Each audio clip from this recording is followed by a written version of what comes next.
Hey y'all, you know how you can get in that position where you're just like unsure if you should continue in a relationship or not?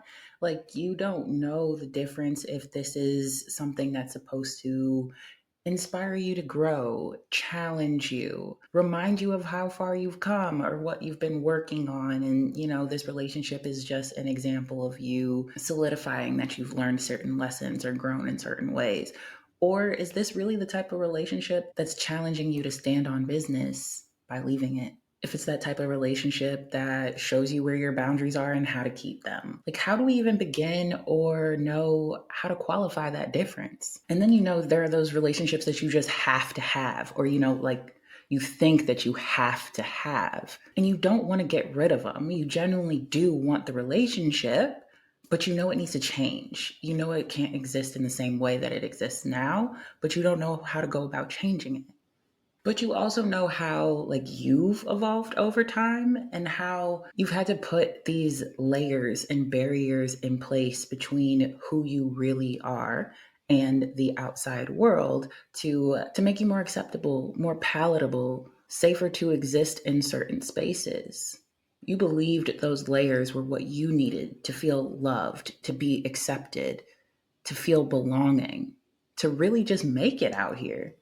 But now you're in a place of reconciling that those layers aren't really you and they don't vibe with you anymore. They don't feel the same. They don't protect you. They actually hinder you.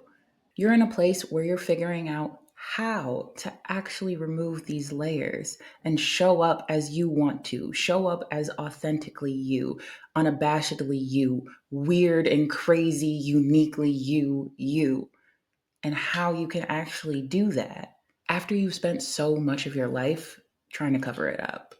You're looking for that freedom to be you in any and every space that you enter, in any and every relationship that you have. That's with your friends, that's with your family, that's with a romantic partner, it's with a job, a career, it's with yourself, it's with literally everything. We have a relationship with everything around us. That's why I believe that relationships are the currency of life. And that's why I'm here to tell you exactly how to do this, exactly how to have these types of relationships, exactly how each and every relationship that you have in your life can reflect this dynamic. The dynamic that you don't have to settle for anything less than what you want. That you don't have to keep hiding behind an idea of yourself or the different versions of yourself that you hide based on the situation that you're in, aka code switching. But yeah, you don't have to code switch to feel safe anymore. You don't have to code switch to be accepted anymore. You can truly be who you are unapologetically, authentically, through and through. Where every relationship you have is open, loving, supportive, healing, transformative, growth inspiring. Relationships designed to fulfill and elevate you and your life. So, like I said before, relationships are the currency to life, and I teach my clients how to be wealthy. And I'm super excited for this week because I'm starting the series where I'm teaching y'all my Rise Relationship Matrix, the tool that I use with my clients to actually curate and enhance their relationships to be the most supportive and fulfilling for them. So, RISE is an acronym: R, reliable; I, intelligent; S, secure; E, exciting. Over the next 4 weeks, we'll be going over each letter, and today we're going over R. These are the fundamental pillars that I operate off of to help my clients have the relationships that are best for them so they can improve the quality of their relationships, ultimately improving the quality of their life. All right, y'all. So let's get into reliability. Okay, so before I get into how to make your relationships more reliable, I wanted to level set on what it can look like if your current relationships aren't currently reliable or lack the level of reliability that you required to create a secure attachment in that relationship. So, with your friends, unreliability can look like you're the one that's always reaching out. You're the ones that always making the plan. If you don't do it, it doesn't happen. It can look like giving so much, whatever that may be: your time, your energy, your money, your attention, your affection, whatever, but giving so much and not getting anything reciprocated in return. or an incomparable amount that you're receiving in return that doesn't really measure up and makes you feel like it's not really worth it to continue. With your family, it's like always counting on that one person to say some dumb shit, whether it be your mama, your auntie, your daddy, your uncle, a sibling, a cousin, or whoever. But that person that usually always says some shit that's just like, really, really, are we doing that? Are we going down this road? Are we having this conversation again? Are you still here? Like, them folks. It can also look like your family not being there for you or not accepting you when you really need them to, or, at all. It can look like them pushing you to be who they think you should be versus who you actually are or who you want to be. With work, it can look like being unsure of where you stand. Like, is your job safe? Are you with the next round of layoffs? Like, what's going on? Where do you stand? It can look like issues with pay or promotion structure. You should get paid bi-weekly, but something happened with the system and now it's getting pushed back. Or you were supposed to get a bonus, but now there's no more budget. Or there was supposed to be a round of promotions, but that conference that we had this summer took the budget. Or we need you to do XYZ in order to receive a promotion, and then you do XYZ and they're like, oh, actually we forgot to mention A through L as well, so work on that too and then we'll think about it. Just that element of rules or environment constantly in flux or changing frequently. With yourself, it can look like saying you're going to do something and then not backing it up, making commitments to yourself and then giving up on them.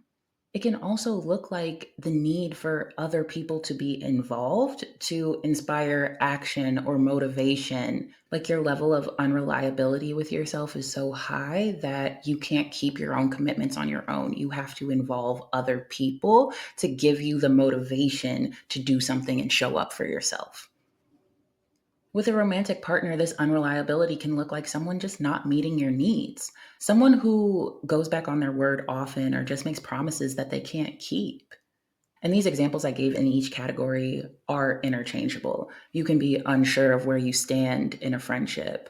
You can have a career that doesn't meet your needs, and so on and so forth. But I just wanted to give examples and essentially show the theme that when you're in these unreliable relationships or your relationships have a high level of unreliability, you essentially just can't trust that your needs will be met within them. You're either getting too little for too long or too much too soon. And spoiler alert, that's how trauma develops. When we have too little of something for too long, or we get too much of something too fast. And it can happen so unknowingly because nobody teaches us this stuff. We don't learn how to be in relationship with other people and how to advocate for our needs, how to make boundaries and keep consequences and let go of things that don't serve you even before they get to the point of no return. This is not general education, and that is by design. It's so easy to not notice that this is happening and then create a cycle of unhealthy, unfulfilling, unsafe, unreliable relationships. Because when we don't pay attention, we stay in this trend, we stay on this cycle. Unknowingly, unwillingly, we may stumble upon a healthy relationship, but we don't think critically enough about it to repeat those dynamics in the other areas of our lives. So we prime ourselves to prepare for more trauma. We settle for these relationships just to have them because we don't know that they can be better. But that takes a toll. It leads to more stress. It leads to burnout. It leads to more depression, more anxiety, more doubt, more feelings like you don't know what you're doing and whatever you're doing is wrong. But my friends, I am here to say that my matrix ends this cycle. It breaks the chain and it forces us to be really critical about what we want, what we're looking for, and our own part in creating that. So, yeah, let's talk about it. What's the inverse? What even is the reliability standard that we're chasing? Of course, I'm gonna hit y'all with a definition. Here we go. Reliable. As an adjective, reliable means consistently good in quality or performance, ability to be trusted. As a noun, it's a person or a thing with trustworthy qualities. So, reliable really is another word for trust. It's being able to consistently count on a standard or quality or performance. And it's the trust that we need to create secure relationships. And when I say reliability, don't get it twisted. We're not creating the same level of reliability across all of our relationships.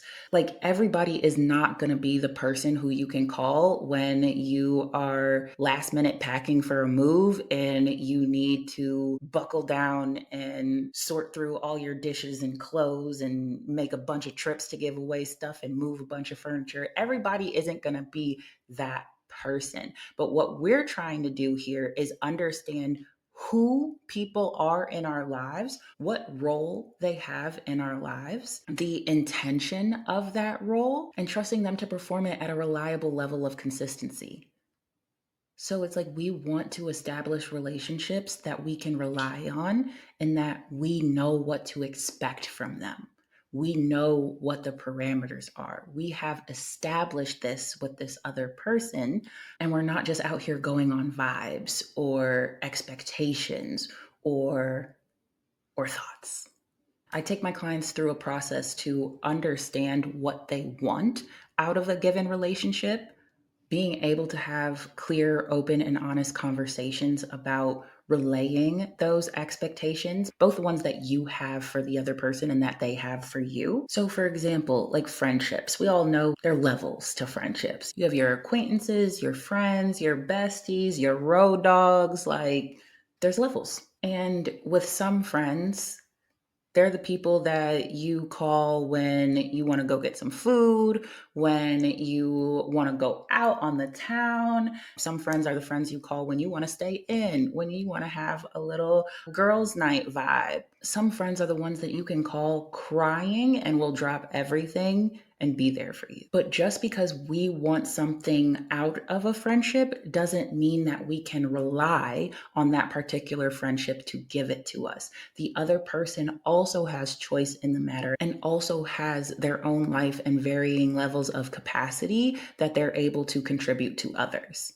So when we talk about reliability, we want to talk about what can we rely on this person to give us consistently. If you have a friend that you really want to call and talk to and want them to drop everything for you, but they got kids and a partner and a really stressful job and one of their parents is sick and they have so much going on that when you call, they don't drop everything. They can't get to you. And not saying that you don't have to be friends with this person anymore, but that you need to readjust your expectations on what you can rely on them for in any given season.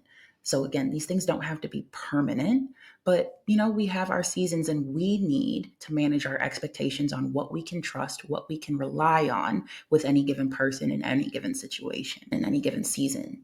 And then when you do that, your relationships start looking different. Reliability starts looking different. Trust starts looking different. You're not going around saying that you can't trust anybody, that you have to do everything on your own, because every relationship you have has an established purpose that you can rely on. It makes you more trusting because it exercises your ability to trust with the people who are qualified to receive it and return it. So, reliability can look like in friendships having a cadence that you talk to certain people, certain friendships. Some people that could be like a daily basis, a weekly basis. Some it could be a monthly basis or a annually basis. You get together and do a trip or something. But every friend doesn't need to have the same level of reliability because every friend isn't the same and every relationship isn't the same. This is a highly customized process. Like, we are curating our relationships here.